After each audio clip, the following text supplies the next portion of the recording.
Lokaljournalismus neu denken. Das ist das Ziel von Julia Baumann-Scheier und Ronja Straub. Mit ihrem Redaktionsteam sind sie deshalb heute im Mehrgenerationenhaus Treffpunkt Zech in Lindau vor Ort, um an ihrem neuen digitalen Nachrichtenmagazin Kolumna zu arbeiten und Themen zu finden. Weil wir noch kein richtiges Büro tatsächlich haben und deswegen gesagt haben, wir machen einfach Pop-up-Redaktionen in der ganzen Stadt verteilt und klappen einfach hier unsere Laptops auf und arbeiten von hier aus. Und jetzt sind wir schon auch noch in der Crowdfunding-Phase, wo es schon auch noch darum geht, viel unter den Leuten zu sein, einfach auch bekannt zu werden. Entschuldigung, darf ich Ihnen auch kurz von Kolumna erzählen? Ja? Ich will euch das nur kurz vorstellen, weil wir gründen gerade ein neues Nachrichtenmagazin in Lindau. Beim internationalen Frauenfrühstück sind vielleicht auch zukünftige Abonnentinnen dabei. Was erhofft man sich hier von einem Nachrichten-Newsletter über lokale Themen in Lindau? Unabhängig informiert zu werden, irgendwie neue, spannende Themen, ein bisschen innovative Themen zu bekommen und vielleicht einfach so ein Neustart ein bisschen für den Journalismus in Lindau. Das ist jetzt ganz interessant. Also ich will mal auf jeden Fall mal reinschauen und gibt's da auch, kann man sich das auch anhören, zum Beispiel wegen einer Autofahrt? Ja. Das ist auch möglich? Wir denken auf jeden Fall Audio mit. Ja, das wäre zum Beispiel super. Man ja. Artikel genau. Anhören. Ja. Ich bin auch sofort Abonnentin geworden, weil ich es sehr, sehr gut finde, weil genau diese Rubrik Kunst und Kultur vom Lokaljournalismus immer sehr klein gehalten wird. Viele Wünsche an die Journalistinnen. Beide haben bis vor kurzem für eine Lokalzeitung gearbeitet, die aus der Region berichtet. Mit Kolumna wollen sie auch neue Zielgruppen erreichen. Mir geht es tatsächlich vor allem darum, um die Digitalisierung des Lokaljournalismus. Also ich glaube, das ist das Allerwichtigste, dass wir auch wieder ein paar junge Leute an den Start kriegen, dass wir so ein bisschen eine andere Aufmachung haben. Also wir testen ja unseren Newsletter schon an so ein paar Testleserinnen und Lesern. Die finden das alle total cool. Man hat ja wieder zusammengefasst seinen Überblick über den Tag, was vielleicht andere Medien gerade nicht mehr leisten können. Ein paar Themenideen sind auch schon zusammengekommen. In den letzten Jahrzehnten ging deutschlandweit die Anzahl der wirtschaftlich eigenständigen Lokalzeitungen immer mehr zurück, auch in Bayern, wie diese Studie der Hamburg Media School zeigt. Aus dunklen Flecken, die für mehrere Lokalzeitungen vor Ort stehen, werden immer mehr helle Flecken, wo es weniger Anbieter gibt.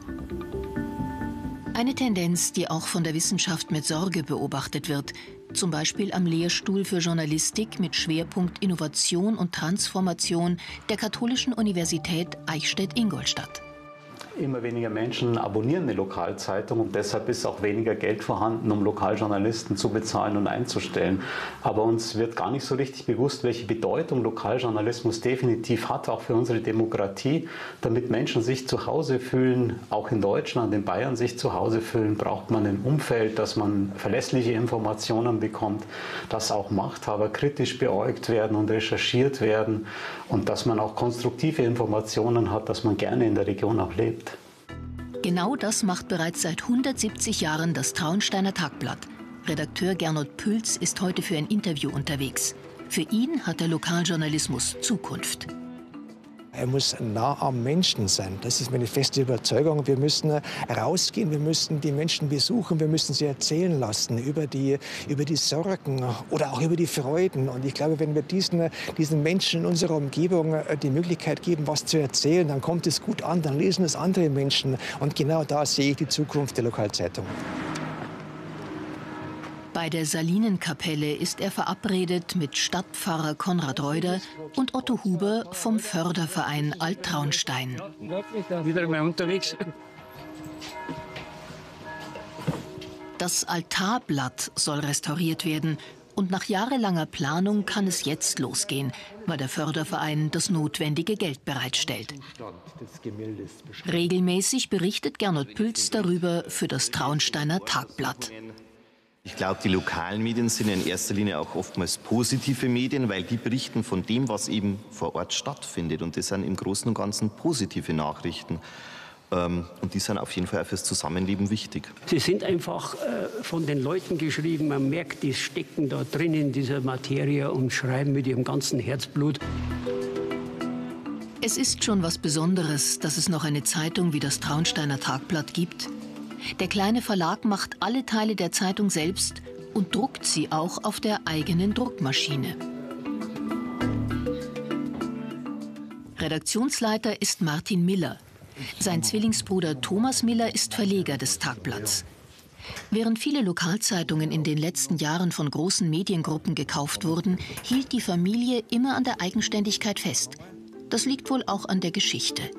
Der Großvater wehrte sich gegen den Einfluss der Nationalsozialisten. Die Folge: Zwangsenteignung.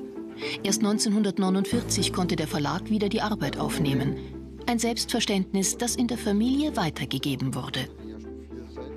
Die Unabhängigkeit heißt, wenn ein Leser unsere Zeitung kauft, dann weiß er, das wird hier bei uns in der Redaktion alles selber gemacht. Das wird nicht von einem fremden Verlag zugekauft und da legen wir großen Wert drauf. Schon mal angedruckt. Dabei stehen auch die Millers vor Herausforderungen. Gerade im ländlichen Bereich wird es immer aufwendiger und teurer, die gedruckte Zeitung auszuliefern. Ja. Wenn ich sage, dann stelle ich um auf E-Paper, digitales Abo, probieren wir dann auch in manchen Gebieten, aber der Leser will seine gedruckte Zeitung, dann schicke ich halt irgendjemand 15 Kilometer raus und der muss bezahlt werden.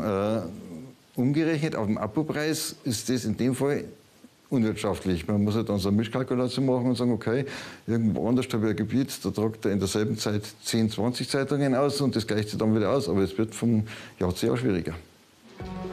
Um jüngere und neue Zielgruppen zu erreichen, gibt es seit ein paar Jahren auch eine Online-Redaktion. Artikel werden im Netz beworben. Umfragen sorgen für Interaktion. Aber die Leute müssen überzeugt werden, für Online-Artikel auch zu zahlen. Ich weiß nicht, ob das von früher irgendwie ist, dass man das gewohnt war, dass quasi online irgendwie Inhalte kostenlos zur Verfügung gestellt worden sind. Aber man merkt jetzt schon, es wird immer besser. Und ganz ehrlich, warum sollen wir quasi online alle Inhalte kostenlos zur Verfügung stellen und der Printabonnent muss für die gedruckte Ausgabe zahlen? Also irgendwie sollte es vom Gleichgewicht schon auch passen.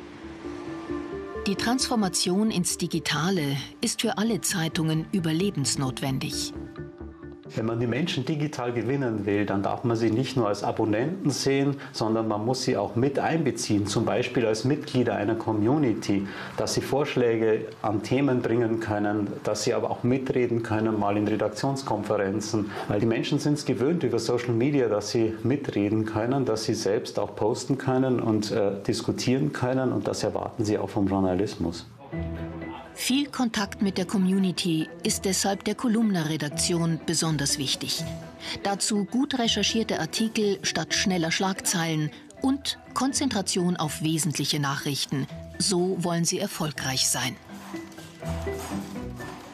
Mein Traum ist, dass sie sich wirklich an der Edeka-Kasse treffen und sagen, hey, hast du das bei Kolumna gestern gelesen? Und wir dadurch halt durch die guten Geschichten im Gespräch bleiben. Können wir den Lokaljournalismus noch mal retten? Also das klingt jetzt auch ein bisschen dramatischer, als es vielleicht ist, aber ja, ich meine, wenn man es jetzt so auf die Weise, wie wir es jetzt gerade versuchen, nicht schafft, dann weiß ich nicht, auf welche Art und Weise ich das sonst noch versuchen soll, ehrlich gesagt. Über 700 Abonnentinnen und Abonnenten hat Kolumna bereits. Schon bald soll der lokale Newsletter täglich als Mail rausgehen.